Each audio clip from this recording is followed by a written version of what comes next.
ये जो तस्वीर आप देख रहे हैं वो यूपी के उन दो लड़कों की है जो संविधान और आरक्षण की रक्षा के लिए मुहिम चलाने का दावा कर रहे हैं। 2017 के चुनाव में भी ये एक साथ थे, लेकिन कदम ताल का क्रम लंबे समय तक नहीं चला और राह अलग हो गई।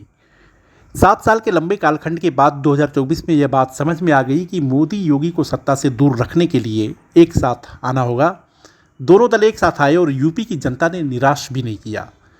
43 सीटों को झोली में ऐसे सौंपी कि बीजेपी अपने बलबूते पर जादुई आंकड़े को हासिल नहीं कर सकी और नरेंद्र मोदी को सरकार चलाने के लिए बैसाखी की मदद लेनी पड़ गई। यानी कि आप कह सकते हैं कि मोदी योगी के खिलाफ लड़ाई में दो लड़कों की जोड़ी को कामयाबी मिली, भले ही वो पूरी नहीं थी। अब लोकतंत्र की अपनी खूबसूरती भी है और भारत की खासियत भी कि साल भर कहीं न कहीं चुनाव का उत्सव चलता रहता है। उसी उत्सव का एक हिस्सा यूपी है, जिसकी बात हम यहाँ पर करेंगे। यूपी विधानसभा की 9 सीटों पर उपचुनाव होने वाले हैं। सियासी पिच तैयार है। राजनीतिक दल भी एक दूसरे को बोल्ड करने की तैयारी में जुट गए हैं।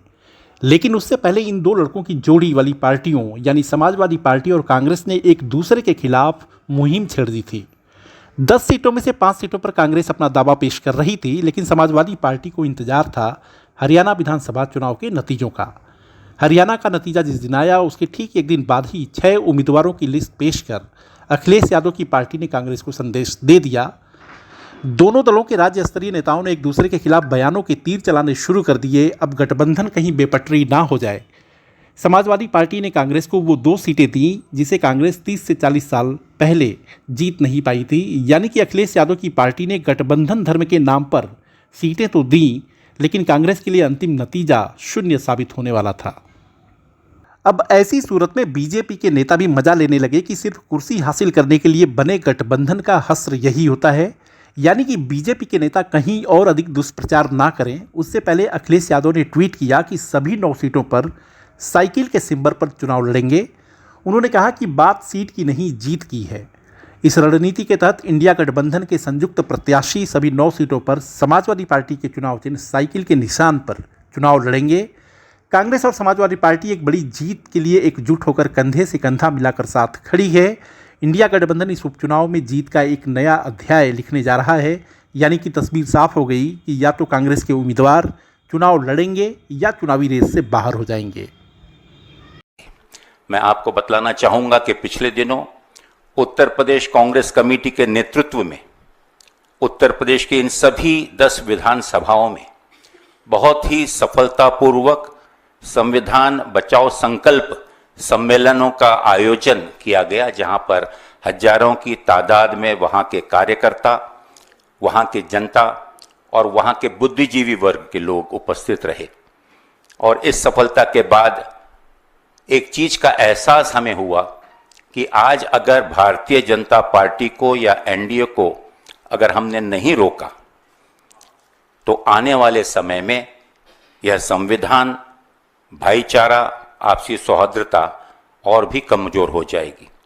और इन्हीं चीज़ों को लक्ष्य में रखते हुए, जबकि उत्तर प्रदेश कांग्रेस कमेटी ने इन 10 चुनाव में एक बहुत ही साहसिक शुरुआत करते हुए और लोकसभा चुनाव के नतीजों को मद्देनजर रखते हुए उत्तर प्रदेश के कांग्रेस के कार्यकर्ताओं ने एक संकल्प लिया है कि कोई भी स्थिति में भारतीय जनता पार्टी के उम्मीदवारों को कड़ी शिकस्त हमें देनी है, ताकि आने वाले 2027 के चुनाव पर इसका एक सकारात्मक परिणाम हो और संगठन को मजबूत करते हुए सशक्तिकरण के साथ हम 2027 के तैयारी में और मजबूती के साथ लगें।